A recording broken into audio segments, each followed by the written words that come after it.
लक्ष्मी सबसे ज्यादा प्रसन्न कौन से दिन होती है? जम के बोलिए जरा। शुक्रवार।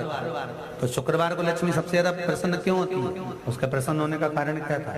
लक्ष्मी जी के दो भाई थे, दोनों की शादी नहीं हो रही थी, दाता और विधाता, दोनों का विवाह नहीं हो रहा।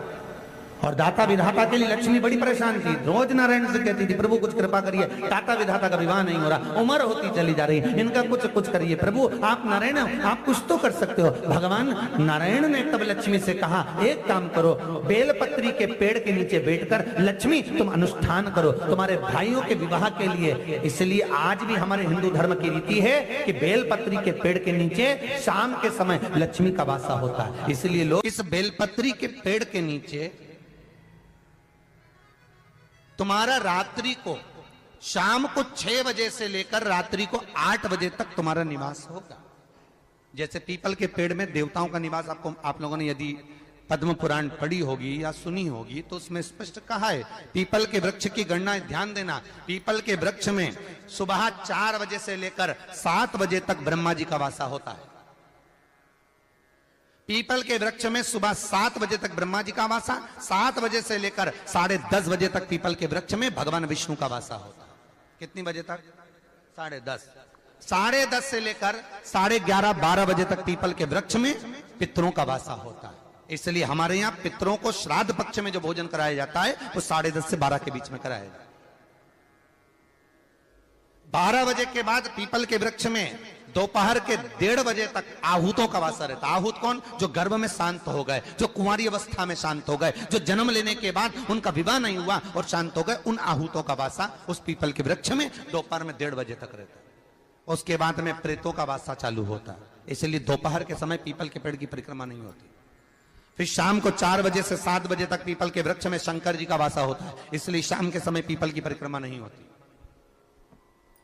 7 बजे के बाद में पीपल के वृक्ष में रात्रि को 9 बजे तक कुबेर का वासा होता है। फिर 9 बजे के बाद में प्रेतवास चालू होता है पीपल के वृक्ष में। उसी तरह बेलपत्री का जो वृक्ष है, उस बेलपत्री के वृक्ष के नीचे रात्रि को 8 बजे से लेकर 12 बजे तक बेलपत्री के पेड़ के नीचे कुबेर का निवास होता है। महाराज कुबेर का निवास। प्रयास करा करो इसी बेलपत्री के पेड़ के नीचे हम दीप लगाएं, घी का। यदि संपदा की कमी हो तो, अगर भगवान ने खूब संपदा दी है तो भले मत लगाओ, कोई दिक्कत।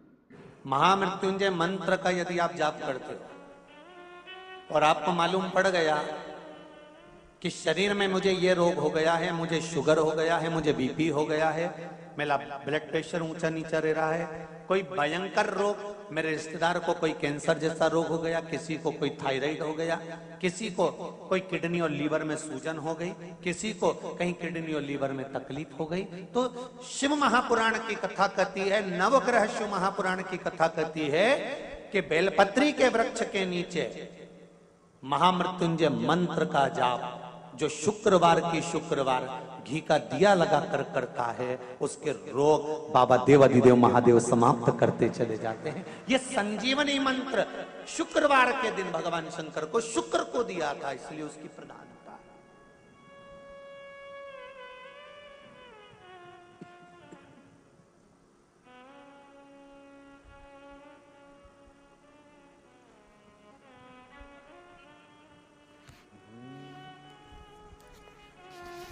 ये वो संजीवनी मंत्र। शुक्रवार के दिन बेलपत्री के वृक्ष के नीचे बैठकर घृत का दिया लगाकर शरीर में जो रोग है उसका स्मरण कर कर शंकर जी से विनय कर कर, हे भोलेनाथ, आपने शुक्र देवता को संजीवनी मंत्र दिया है, तो क्या आप मेरे को वो मंत्र प्रदान नहीं करोगे? मेरे रोग, मेरी बीमारी, मेरे दुख को आप नहीं हरोगे? शिव से कहो, ये शरीर आपने दिया है और भजन करने के लिए दिया है, स्मरण करने के लिए दिया है, कीर्तन करने के लिए दिया है, तो संभालोगे भी आप। और बेलपत्री की ओर मुख कर कर घी का दिया लगाकर महामृत्युंजय मंत्र का स्मरण कर लेने पर धीरे धीरे धीरे धीरे धीरे धीरे वो रोग समाप्ति की ओर आता चले जाता है।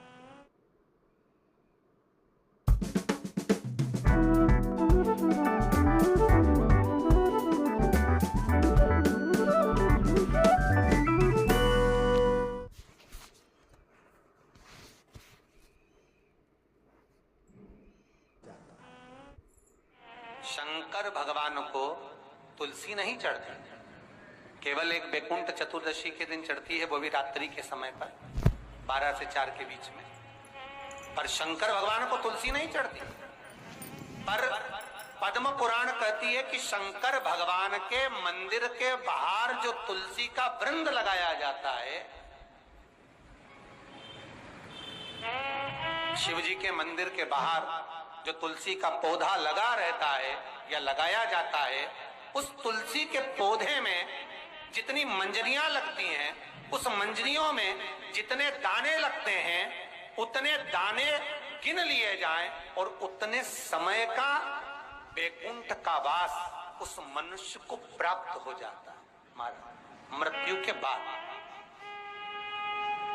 कितना विचित्र बात है, शंकर को तुलसी नहीं चढ़ती, पर शंकर के दरवाजे के बाहर शिव के द्वार पर जो तुलसी का पौधा लगा है, किसी ने लगाया है, किसी ने रोपित करा है, उस पौधे में जितनी मंजरियां लगी हैं, उस मंजरियों में जितने दाने लगे हैं, उस दाने जितने हैं उसको काउंट करा जाए, उसके बराबर उतने ही 1000 वर्षों तक उस जीवात्मा को बैकुंठ का वास मिलता है।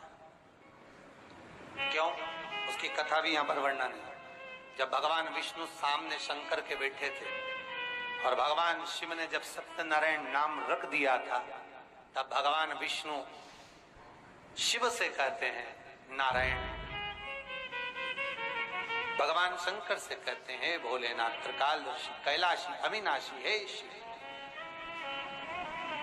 मेरे सारे विग्रह के साथ में लक्ष्मी मेरे साथ में। बहुत ध्यान देना महाराज, मैं अगर नारायण रूप में हूं तो लक्ष्मी मेरे साथ में, मैं राम रूप में हूं तो सीता मेरे साथ में, मैं कृष्ण रूप में हूं तो राधा मेरे साथ में, मैं रंगनाथ रूप में हूं तो गोदा मेरे साथ में लक्ष्मी सदा विराजमान है। पर आज आपने मेरा जो सत्यनारायण नाम रखा है, मैं अपना संग किसको ले? तब भगवान शिव ने कहा, आप जब बाहर निकले जो रोपित मिले बस वही आपको समर्पित हो। तुलसी का पौधा रोपित था, उस तुलसी के दल को भगवान नारायण ने अपना संग बनाया। और बहुत ध्यान देना, सत्यनारायण की कथा हो, चाहे भागवत की कथा हो, चाहे विष्णु पुराण की कथा हो, इन सभी कथाओं में सबसे ज्यादा प्रसाद की महत्वता नहीं है जितनी तुलसी के दल की महत्वता है। क्योंकि सत्यनारायण के साथ में हरि के साथ तुलसी का स्मरण